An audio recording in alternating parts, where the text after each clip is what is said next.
Albert Einstein once said, everybody's a genius, but if you judge a fish by its ability to climb a tree, it will live its whole life believing that it is stupid. Ladies and gentlemen of the jury, today on trial we have modern day schooling. Glad you could come. Not only does he make fish climb trees, but also makes them climb down and do a 10-mile run. Tell me, school, are you proud of the things you've done?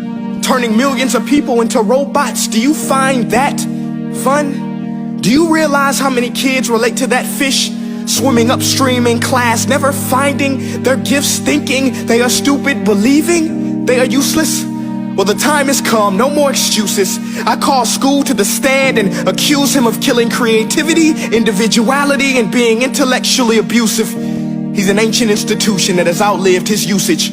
So, Your Honor, this concludes my opening statement, and if I may present the evidence of my case, I will prove it. Proceed. Exhibit A.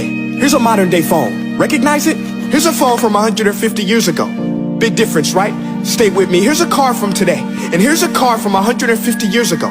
Big difference, right? Well, get this. Here's a classroom of today, and here's a class we used 150 years ago. Now, ain't that a shame? In literally more than a century, nothing has changed. Yet you claim to prepare students for the future?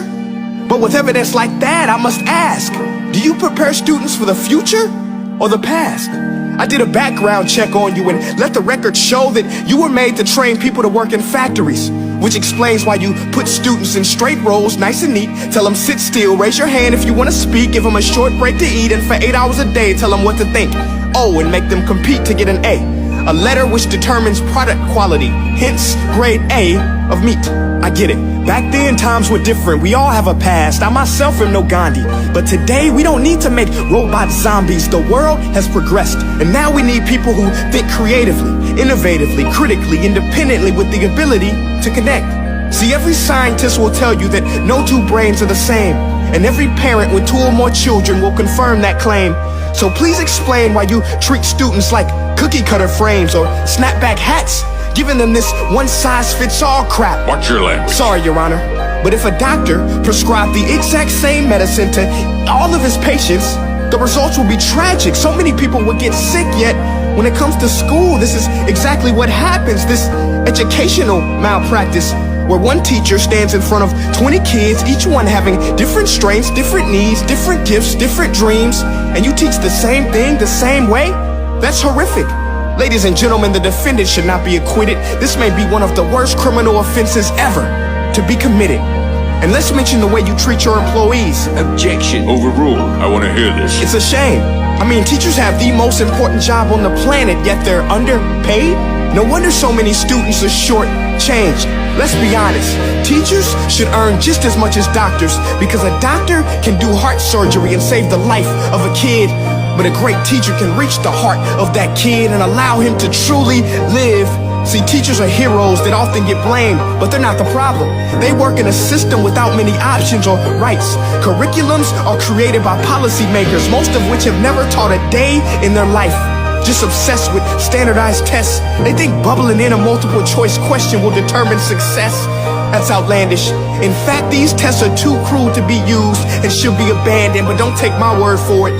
Take Frederick J. Kelly, the man who invented standardized testing, who said, and I quote, "These tests are too cruel to be used and should be abandoned." Ladies and gentlemen of the jury, if we continue down this road, the results will be lethal.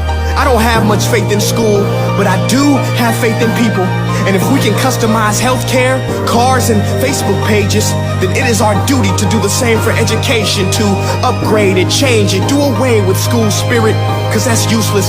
Unless we're working to bring the spirit out of each and every student, that should be our task.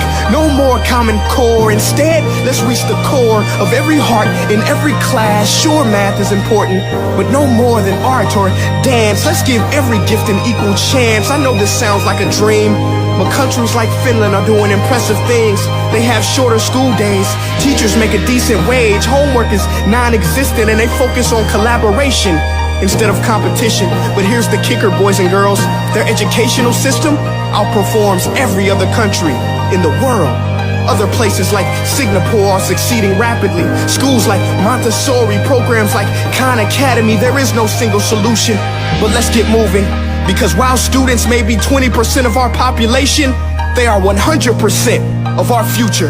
So let's attend to their dreams, and there's no telling what we can achieve. This is a world in which I believe, a world where fish are no longer forced to climb trees. I rest my case.